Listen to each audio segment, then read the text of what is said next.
To je pravda. No teď jo? A začne Lucka a začne Emša. Jo, ty budou první a pak postupně to poje ke mně. Všichni vědí, co mají dělat?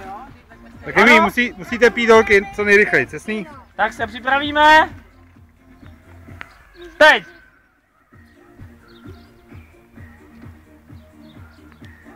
Nalejte to po sobě. Tak Tomáš, šup, dělej, Tomáši! Kristý, honem, to je štafeta, Tak Dádo, buď připravený, až Kristýnka položí kelímek, tak ty bereš. Sofí, honem, šup! A rychle to vypij. Šup. Vypij to. Jako taťka. Rychle to vypij. Ale Nikčo, připrav se, až Dáda položí kelímek, tak budeš pít. Nikčo! Pij! Pořádně na konto, pořádně. Děti jsou skvělí. Nedychla. Ještě. Na konto, pořádně. Tak.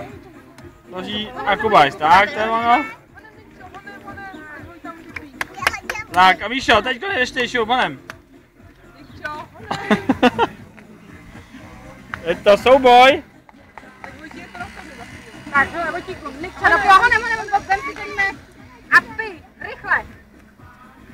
Když jsi měl žízeň, tak by to mělo dopadnout. Tak kdo vyhrál? To je napínavý. To je souboj do posledního muže. Tak, vyhráli oranžový. Tak, Vojtíku, pij, honem. Tak mi se dejte, já to podbírám. Teda, to byla rychlost. Tak teď hráli se na Trénovat, To je soutěž, protože je důležitá.